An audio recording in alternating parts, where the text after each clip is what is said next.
Friends, I am science teacher Sana Bano. Now we discuss chapter number 17, stars and the solar system. Module 7, comets, meteoroids and meteoroids. इसके बारे में हम discuss करेंगे. Previous module में हमने planets के बारे में डिस्कस किया था. Okay, let we start module 7.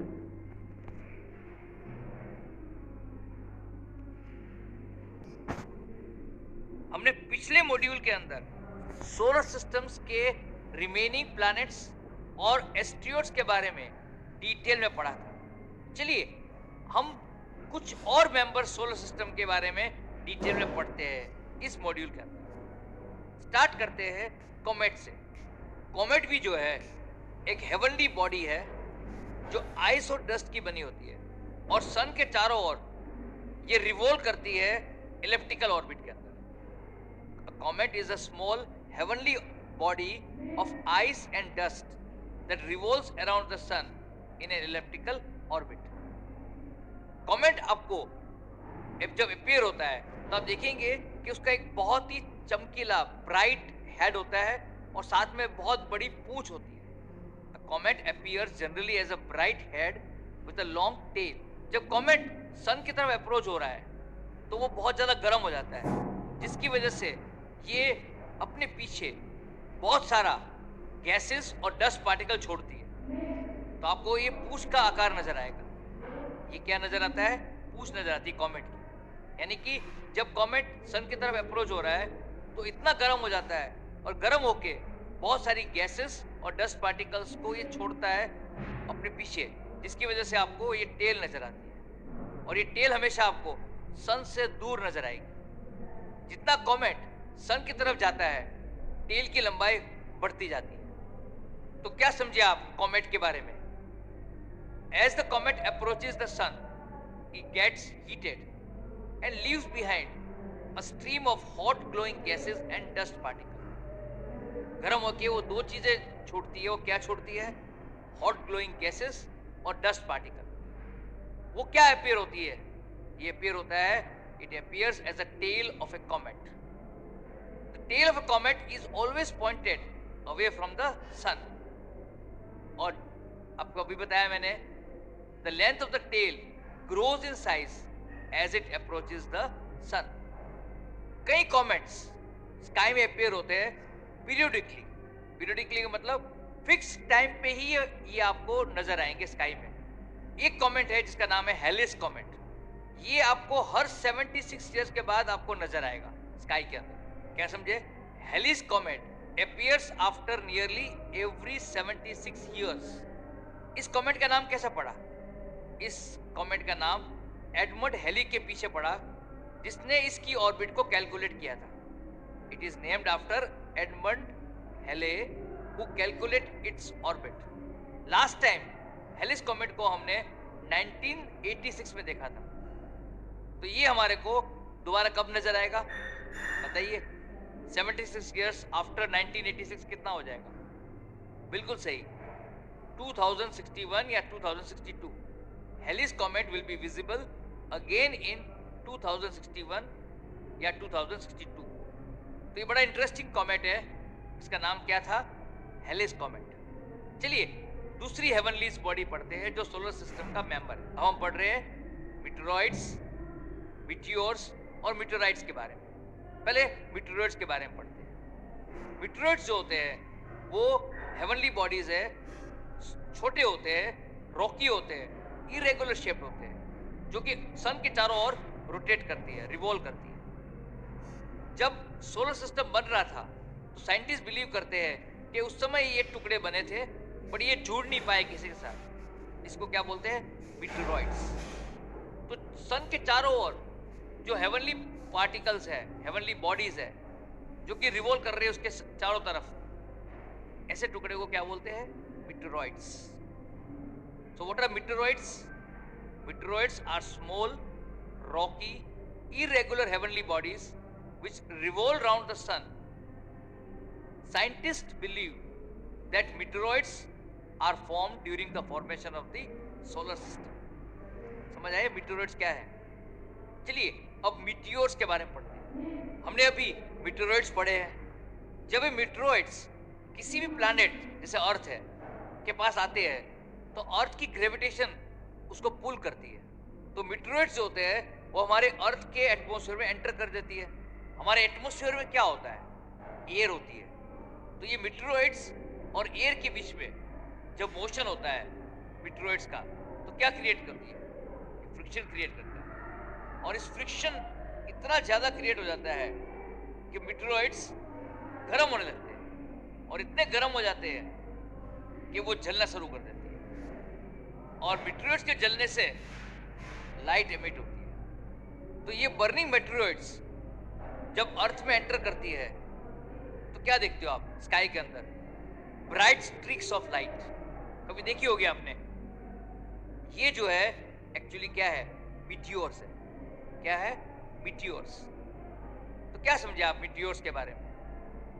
When the meteoroids come very close to the planet such as Earth, the Earth's gravitation pulls them. तो क्या होता है? वो अर्थ के एटमॉस्फेयर एंटर करते हैं। They enter the earth's atmosphere. तो फ्रिक्शन की वजह से क्या होता है? वो गर्म हो जाते हैं। They get heated because of friction with the air and starts burning and emitting what? Light.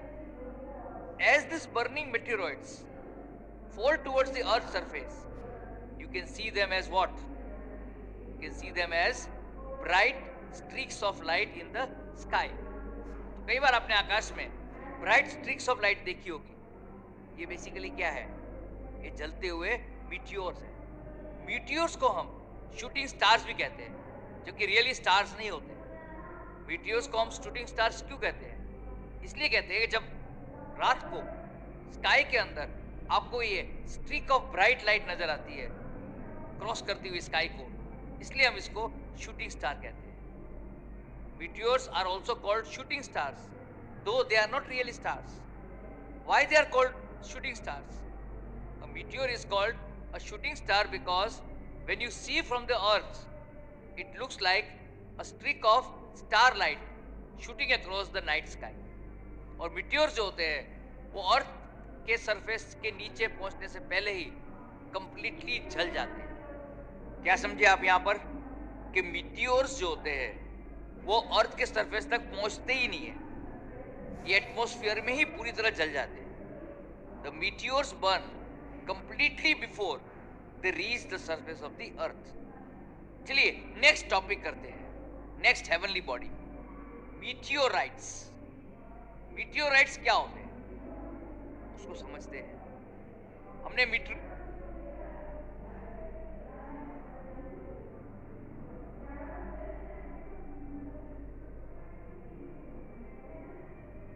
को पढ़ा। अगर मीटियोराइट्स बहुत बड़े होते हैं और जब अर्थ उसको पुल करती है तो ये एटमॉस्फेयर में एंटर करती है और एयर के साथ जब ये मूव कर रही है नीचे की ओर तो क्या क्रिएट करती है? फ्रिक्शन क्रिएट होता है और फ्रिक्शन की वजह से ये हीटेड अप हो जाते हैं।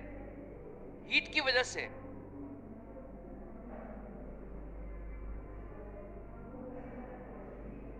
क्या होता है? हीट की वजह से ये बर्न करना शुरू कर देते हैं। बट ये इतने बड़े साइज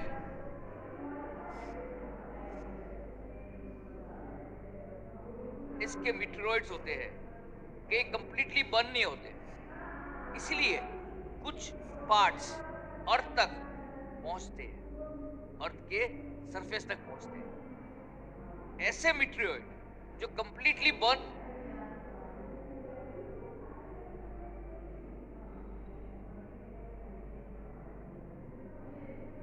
नहीं होते एटमॉस्फेयर में बट अर्थ के सरफेस तक पहुंच जाते हैं, ऐसे मीटियोराइट को हम क्या बोलते हैं? मीटियोराइट। क्या बोलते हैं? Meteorite. So what is a meteorite? Some large meteoroids fail to burn completely and they strike the earth's surface. So we can say a meteoroid which do not burn completely on entering the earth's atmosphere and lands on the earth's surface is known as meteorite.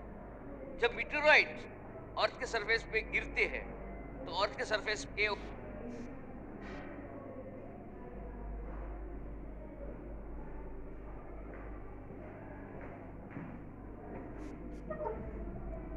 पर ये गड्ढे बना देते हैं, इसको हम crater बोलते हैं। तो क्या समझा हमने कि meteorites can create a large crater और बहुत सारा नुकसान भी करती है जब ये अर्थ के सरफेस पे स्ट्राइक करती है and cause a lot of damage. But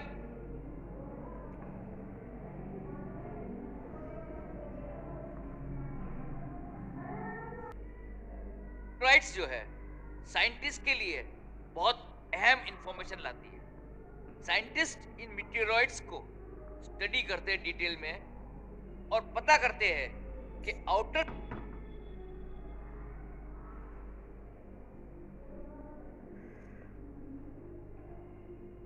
space में जो मैटर का नेचर है वो क्या है। Meteorites help scientist in investigating the nature of the matter in outer space. तो आपको समझ आ गया कि मीटियोराइट्स क्या होते हैं।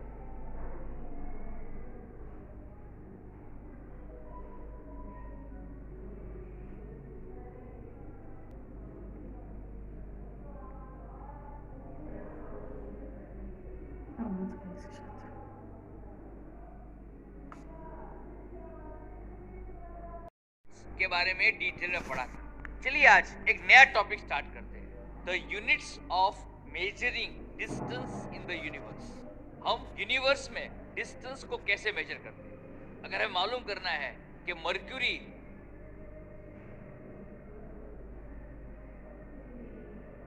हमसे कितना दूर है, वीनस हमसे कितना दूर है, तो इस डिस्टेंस को मेजर करते हैं तो किस यूनिट में मेजर करते हैं। आपको पता है कि अगर दिल्ली से आगरा को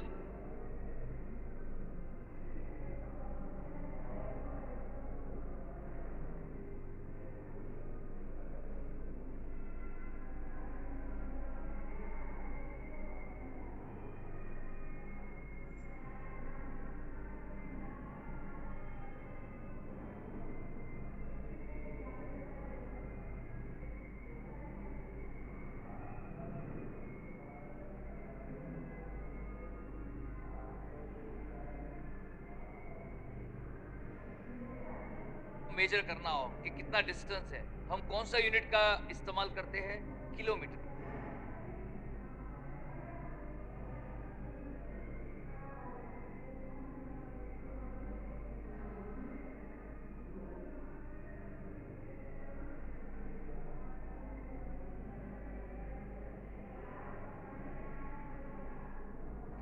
बट यूनिवर्स के अंदर किलोमीटर से मेजर करना बहुत ही मुश्किल है,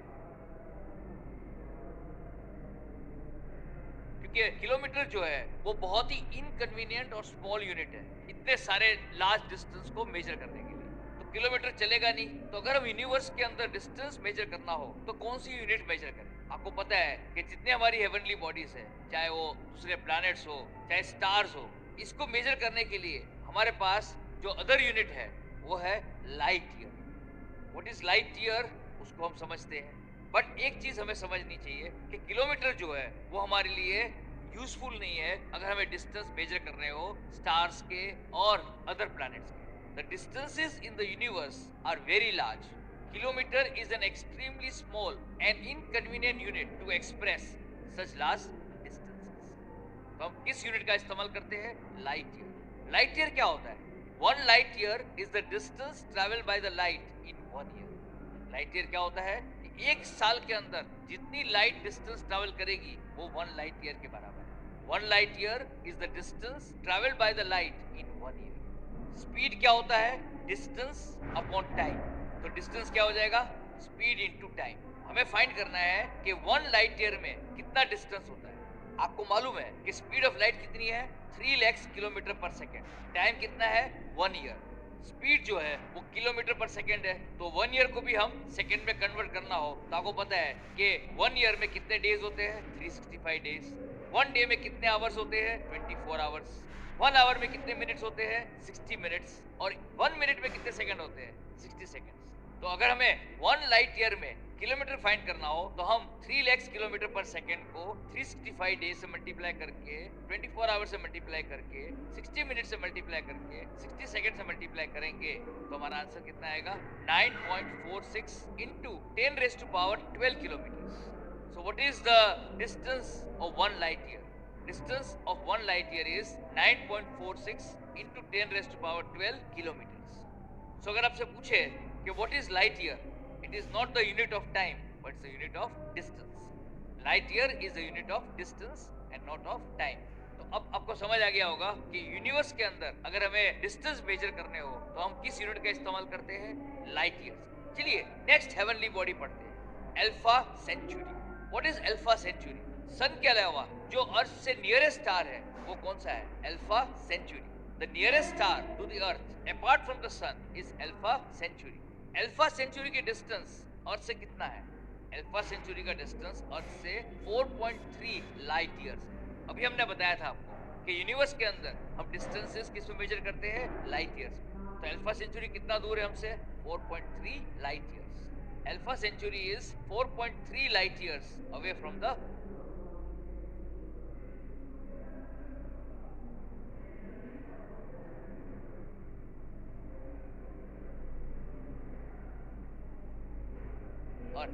अगर हमें अल्फा सेंचुरी की डिस्टेंस किलोमीटर में फाइंड करनी है, चलो उसको फाइंड कर लेते हैं। Let us find out the distance of Alpha Centauri which is the star nearest to the earth apart from the sun, from the earth in kilometres.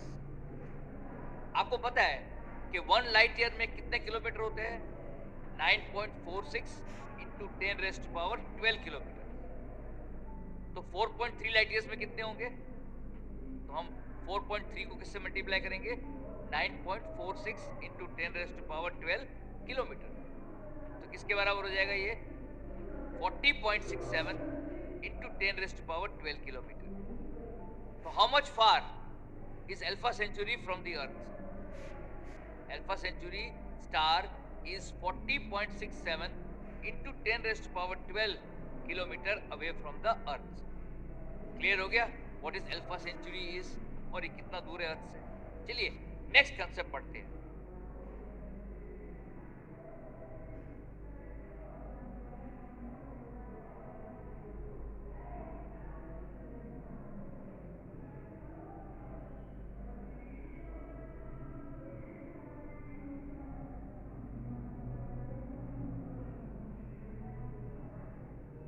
Galaxies. आपको पता है कि यूनिवर्स के अंदर काउंटलेस स्टार्स होते हैं।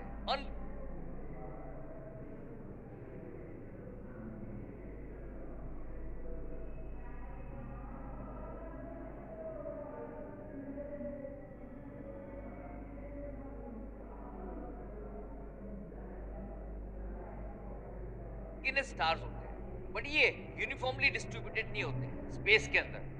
There are countless stars in the universe. The countless stars in the universe are not uniformly distributed in space. वो cluster से पाए जाते हैं, यानी स्टार्स जो होते हैं वो क्लस्टर से मिलते हैं। तो बहुत सारे स्टार्स, नेबुली। नेबुली क्या होता है? ये एक डस्ट और गैस का क्लाउड होता है वो जो आगे जाकर स्टार बनने वाले हैं, उसे हम क्या बोलते हैं? नेबुली। और बहुत सारे हेवनली बॉडीज इकट्ठे होके उसे हम क्या बोलते हैं? ग्रेविटी बोलते हैं। क्या बोलते हैं? ग्रेविटी। और इन सबको बांधने वाला फोर्स कौन सा होता है? Gravity force. तो क्या समझा आपने यहाँ पर? A large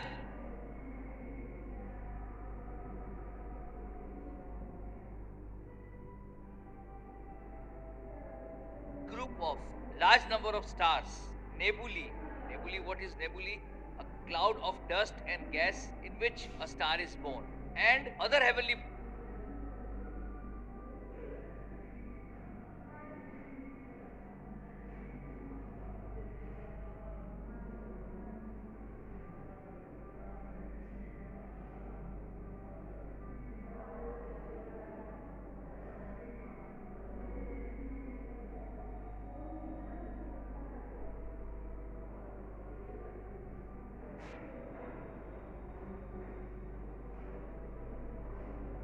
bodies held together by their own gravity is called a galaxy. और गैलेक्सी जो है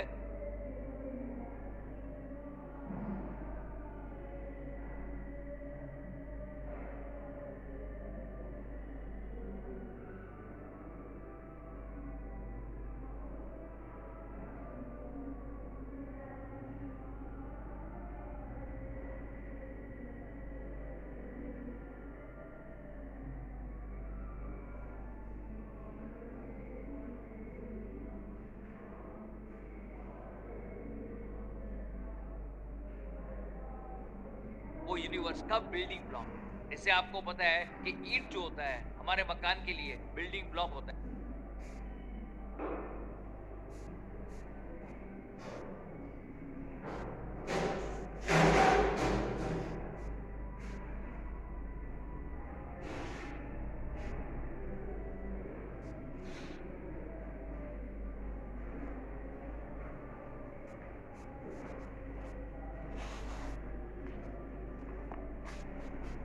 इसी तरह गैलेक्सीज जो होता है वो यूनिवर्स का बिल्डिंग ब्लॉक्स है। बहुत सारे गैलेक्सीज मिलकर यूनिवर्स बनाते हैं। तो कहा जाता है एक एस्टिमेशन से कि हमारे यूनिवर्स के अंदर 10⁻11 गैलेक्सीज है और हर गैलेक्सी के अंदर तकरीबन 10⁻11 स्टार्स है। यानी अगर आपसे पूछे कि हमारे यूनिवर्स में कितनी गैलेक्सीज है तो according to one estimate there are about 10⁻11 galaxies in the universe. और एक गैलेक्सी में कितने स्टार्स होते हैं? On an average each galaxy has 10⁻11 stars in it. और शेप को देखते हुए Galaxy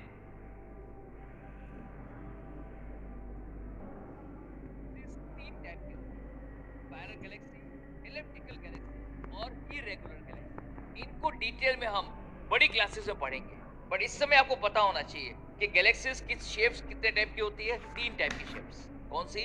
Depending on their shapes, galaxies can be spiral, elliptical, irregular. तो चलिए नेक्स्ट कंसेप्ट को पढ़ते हैं। The milky way Galaxy. हम जिस गैलेक्सी को बिलोंग करते हैं वो मिल्की वे गैलेक्सी है। हिंदी में उसको हम आकाश गंगा बोलते हैं। तो हम पढ़ रहे हैं मिल्की वे गैलेक्सी। इसकी शेप कैसी होती है? इसकी शेप स्पाइरल है। तो कह सकते हैं it is a spiral Galaxy. हमारा सन जो है और हमारा पूरा सोलर सिस्टम इस मिल्की वे गैलेक्सी का पार्ट है, मेंबर है। The sun is also the member of this Milky Way galaxy. जब हम मिल्की वे गैलेक्सी को ऊपर से देखते हैं तो हम देखते हैं कि मिल्की वे गैलेक्सी के अंदर बीच के अंदर न्यूक्लियस है और दोनों साइड में उसके आर्म्स हैं। इस गैलेक्सी के स्टार्स इस स्पाइरल आर्म्स में अरेंज किए हुए हैं। क्या समझे हम यहाँ पर? When viewed from above, the stars are seen arranged in spiral arms that emerge from the nucleus of the galaxy. यानी न्यूक्लियस जो है गैलेक्सी का, मिल्की वे गैलेक्सी का, उसके दोनों ओर जो स्पाइरल आर्म्स है तो सारे के सारे स्टार्स इस स्पाइरल आर्म्स में और न्यूक्लियस में अरेंज होते हैं। अगर आपसे पूछा कि इस मिल्की वे गैलेक्सी का डायमीटर कितना है यानी इसकी लेंथ कितनी है तो ये 1,50,000 लाइट ईयर्स के बराबर है। The diameter of the milky way Galaxy is about 1,50,000 light years. Clear हो गया? चलिए इस मॉड्यूल को हम क्विकली रिवाइज कर लेते हैं। 1. The extremely large distances between various heavenly bodies like stars and planets are expressed in unit known as light year. 2. What is 1 light year? 1 light year is the distance traveled by the light in 1 year. 3. How many kilometers are there in 1 light year? 1 light year is equal to 9.46 into 10⁻12 kilometers, which is the nearest star to the earth other than the sun. The nearest star to the earth apart from the sun is Alpha Centauri. How far is Alpha Centauri from the earth? 5. Alpha Centauri is 4.3 light years away from the earth. 6. What is galaxy? A large number of stars, nebulae and other heavenly bodies held together by their own gravity is known as a galaxy. 7. What are the different shapes of a galaxy? Depending on their shapes, galaxies can be spiral, elliptical or irregular. 7. To which galaxy our solar system belongs to? Our solar system belongs to the galaxy called the Milky Way. 8. What is the shape of the Milky Way galaxy? The Milky Way galaxy is a spiral galaxy. Lastly, what is the diameter of the Milky Way galaxy? The diameter of the Milky Way galaxy is about 1,50,000 light years. So friends, हमें पूरी उम्मीद है कि इस module के सारे concepts आपको clear हो गए होंगे। तो चलिए इस मॉड्यूल की एक्सरसाइज को हम लिखकर सॉल्व करते हैं। हमें पूरी उम्मीद है कि इस एक्सरसाइज के हर क्वेश्चन को आप इजीली, करेक्टली, कॉन्फिडेंटली और विदाउट ग्रामिंग अपने वर्ड्स में लिख पाओगे। तो चलिए इस मॉड्यूल की एक्सरसाइज को हम